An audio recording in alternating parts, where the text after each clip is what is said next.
The topic of violent extremism is a top item on most governments' agenda these days. And no war against violent extremism, however, can be understood without understanding the reasons why individuals take up arms, pick up a weapon, don a suicide belt, or construct an explosive device in order to kill others. What drives thousands of people the world over to this decision? What drives young people to risk life and limb and travel to foreign countries in order to participate in the fight and lose their life in the process? These are the questions to the science of psychology to a large extent. But what does psychology have to offer? A very frequent questions asked by psychologists of violent extremism is whether violent extremists are insane. This question comes very naturally to mind because the behavior of extremists, the atrocities they perpetrate, the killings, the beheadings, the targeting of innocent victims, women, children, and others are so atrocious that they seem to be the province of sick minds, of something that sane individuals like ourselves would never be able to perform. However, decades of research disabuse us of this notion that terrorists are insane, that terrorists are crazy. Research findings suggest that terrorists are neither schizophrenic, nor depressed, nor anxious, nor psychopathic. None of the categories, psychopathological categories in the psychological DSM-4 of categories of psychopathologies characterize the terrorist any more than other people. Does that mean that violent extremists are normal? Well, not quite that either, because after all, the atrocities that they perform, their behavior isn't what most humanity does, and that's exactly why they are called extreme, because what they do is rare and unusual. To understand how it all happens, how it works, we need to delve somewhat more deeply into the psychology of extremism. Extremism can be defined as a willful deviation from general norms of conduct. If you look at it this way, you will see that it encompasses a wide variety of behaviors. Yes, we have violent extremism, but we also have extreme sports, bungee jumping. We have extreme love. This is a fatal attraction. Glenn Close is fatally attracted to Michael Douglas. We even have the extreme humanity exhibited by great humanists such as Mother Teresa, Mahatma Gandhi, Martin Luther King, Albert Schweitzer, and others. Now, comparing Mother Teresa, saintly, selfless behavior of the great humanist to violent extremism may seem surprising, may seem an exaggeration, may seem a sacrilege. And my only excuse for doing so is that despite those vast differences between different forms of extremism, they share a psychological core in common. And that common psychological core is a kind of motivational or mental imbalance, temporary insanity, temporary craziness, call it what you may. And this is the case where a given need, a given motivation is so strong that it overshadows, overrides everything else. And now, anything that is performed in the service of that motivation is permissible. And all those other motivations, all those other concerns, all those other values disappear, are pushed away from the picture, and do not exert constraints. Let me explain a bit what I mean. Psychologists have determined that humans have several basic needs. Need for safety, need for survival, need for achievement, need for love, need for respect. And these different needs constrain one another. So if a behavior is attempted that undermines some other need, this behavior would not occur. There is a mutual constraint of these needs on one another. So, for example, you may all be very motivated to achieve, and that may push you to spend endless hours in the office and to become a workaholic. However, the need for love and for human relations constrains that need, puts a brake on that need, and leads most of humanity to achieve some kind of family-work balance. Or you may want respect and the admiration of others, and that may push you to extreme sports or military heroisms or other activities of that sort. But again, the need for safety and security takes people back, and most people do not engage in these behaviors. Now, what happens is, if one need, for some reason, becomes dominant, all other things are pushed to the side, disappear from the picture, and they cease to constrain the individual behavior. When that happens, anything goes. Anything that serves this one particular need is allowable and permissible, and those other needs are now ignored and pushed out of the picture. And this is the recipe for extremism, because those constraints are removed. Moderation happens when the needs are in balance and constrain one another. That's what moderation is all about. Extremism is when you get out of balance, one thing predominates, and you're willing to do anything in its favor that serves that particular need. And in that particular situation, that's what deserves the label crazy or unusual or extreme. Now, because imbalance, because people try to satisfy all those needs, this is the human nature, imbalance is difficult to constrain. That's why only a minority of individuals can sustain it under special circumstances, and that's why you have a kind of normal curve. Majority of people are not extreme, majority of people are moderate, and only the fringes are extreme, whether for good or for ill. Now, the case of violent extremism. You have pictures from just last year, destructive events all the world over, Paris, Brussels, San Bernardino, other places. We developed a way of understanding it based on our 3N model of radicalization. These 3 N's are: one, the need that becomes dominant and pushes everything else away. And this, in our theory and in our evidence, is the quest for significance, the quest to matter, the quest to have respect, to have dignity. This is what Professor Klaus Schwab talked about in today's opening lecture. Now, there are 2 things that need to be said about this quest for significance. People talked about a variety of different motivations for terrorism. Honor, respect, the perks of heaven, feminism, adoration of the leader. Yes, they're all true, but underlying them is this one quest for significance. There are special cases. The second thing that needs to be said about this quest for significance is that it can be channeled in different ways. We all want significance. We all want to matter. We all crave respect, but none of us would pursue it through violent extremism. So it takes a narrative, ideological narrative. Mr. El-Bulehi talked about the importance of ideology. You need a narrative that suggests that the only way to attain significance is through violence. And Professor Scott Atran, who is going to be speaking after me, developed a very important understanding of ideology that justifies violence in the name of significance based on the group's sacred value. So this is the second N, the narrative. And the third N is the network. We are social beings. We need our shared reality to be validated by others.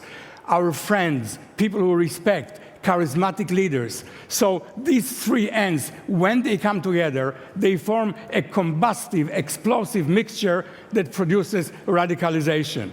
the need, the narrative, and the network. Here is one example of a total commitment. This is a person who we interviewed recently in Jaffna in Sri Lanka. This person was a member of the Black Tamil Tigers, a suicide unit of the Tamil Tigers, and that's what he told us, how he explained his experience in the suicide unit. What he said is the following: family and relationships are forgotten. There is no place for love. This means a passion and loyalty to the group, to those in charge, to those who sacrificed their lives for the group. Then I came to a stage where I had no love for myself, no value for my life. I was ready to give myself fully, even to destroy myself in order to destroy another person. Total commitment, everything else is forgotten. You know, recently we interviewed in Sri Lanka again a Sri Lankan officer who was responsible for interrogating members of the Black Tamil Tigers, that suicidal unit. And he told us something very surprising about how they select individuals to the unit. They invite a person for an interview, and they let him or her wait in the foyer, in the anteroom, and then they call him into the office, and they ask him, please recall what you have seen in the foyer, the object, the furniture, the art in the room, the utensils, whatever. I thought that they would select a person who was very vigilant, who noticed a lot of things. What shocked me is that they choose the person who remembered nothing. The less they remembered, the more, according to their ideology, was that they so concentrated on the idea of becoming a member of the Black Tigers that nothing else mattered, and they were totally concerned about the task, about that particular endeavor. How is the quest for significance activated? In many cases, it's activated by a loss of significance, humiliation, disenfranchisement, discrimination. And this can be personal, having nothing to do with any kind of conflict, or it can be social. For example, some women terrorists volunteer to a suicide bomber squad because they suffered personal stigma. They were either divorced or infertile, or were alleged to have extramarital affairs. And this personal stigma that had nothing to do with intergroup conflict caused them to sacrifice themselves in order to regain the significance. Very often, it's not your personal loss of significance, but the loss of significance due to your social identity. For example, if all Muslims, if all Tamils, if all Americans suffer, you, as an American, as a Tamil, as a Muslim, is humiliated and loses significance. And Al-Qaeda and others propagandists use that to great effect to arouse that quest for significance in possible recruits. Here is a passage from Abu Yahya Libi that illustrates that. Jihad in Algeria today is your hope, with permission from Allah, in redemption from the hell of the unjust ruling regimes. It's your youth and your children and your women and so on and so forth, so that the suffering of Muslims everywhere, it's humiliation of you personally, and you have to enlist and fight and be recruited. Very effective, has been used by Al-Qaeda, has been used by ISIS, by Daesh, and it works. As scientists, it's not enough for us to have theory, and we've collected evidence in a variety of ways. We carried out interviews. We carried out surveys. We carried out experiments. We analyzed contents of Al-Qaeda tapes. We used event analysis from public open source materials in order to piece together that puzzle that explains terrorism. We also focused on a variety of different samples. We studied Muslims in the Philippines and in Indonesia. We studied the Tamils in Sri Lanka. We studied neo-Nazis in Germany. We studied white supremacists in the United States. And the underlying process, despite these huge cultural differences, seems to be the same and seems to be explained by the 3N network. So just briefly, because my time is somehow coming to an end, this is a correlation between loss of significance and extremism in Sri Lanka, in Philippines, in Spain, very different populations, very different cases, yet the relation between loss of significance and extremism that we measured in different ways is the same. We even can replicate it in a small-scale experiment in the laboratory. We humiliate experimentally our subjects. We tell them to recall an instance where they were humiliated, and then we see to what extent they endorse their political view, be it Republican or Democrat, to greater extent, to more extreme extent. And you see every single time when we recall their instances of humiliation, they become more extreme in accordance with their ideological beliefs. An important empirical evidence comes from the fate of immigrants and refugees. Immigrants and refugees suffer major loss of significance on part of the countries where they seek refuge. They are discriminated very often. They feel Islamophobia. They feel disenfranchised. They feel very bad. This is a sample of Muslims in the United States, and you see that their feeling of marginalization and humiliation leads to loss of significance, and that leads to support for radical views. And this is published research in just the last year. This is a research from white supremacists who committed violent acts or non-violent acts. And we look at the extent to which, based on the evidence we have, they were humiliated, loss of significance, or to greater or lesser extent. And as you look at these correlations, in every case, their loss of significance, whether in their relationships, whether in their professional realm, is correlated with their tendency to carry out violent acts. This is a grim evidence from suicide bombers who succeeded, so they are no longer with us. We looked at archival data, and we look at indices of loss of significance and quest for significance, and the dependent variable, the phenomenon in which we're interested, is the number of people they killed and the number of people they wounded. And again, you see very strong correlations between the loss of significance and their effectiveness, the effort they expended. Finally, from Indonesia, we have strong evidence to support that the relation between loss of significance and extremism depends on the group.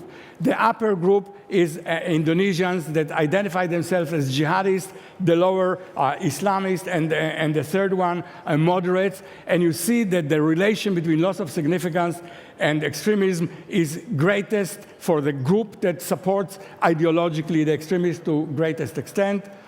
What can government do? It's important to combat extremism not only in the field of battle, but also to prevent it and to reverse the trend to the extent that it occurs. We know that the human mind is malleable, it's flexible. Mr. El-Bulahi indicated that. So it can be done. The question is, what can we learn from attempts that have done it? We have to try to reduce feelings of insignificance through education, policy. Our governments have to understand the individual quest for dignity. We have to discredit violence. Violence is not the way to significance. One way is to defeat the extremists on the field of battle, but that's not the only way. We have to identify alternative routes to significance. Violence is very difficult to combat because it's so appealing, so primordial. We have to recruit sacred values and idealism in order to combat significance, not just business as usual. And we have to create anti-violence networks. To fight a network, you need a network. As Kurt Vonnegut once said, there is no reason why justice may not prevail if angels were only as well organized as the mafia. I thank you very much.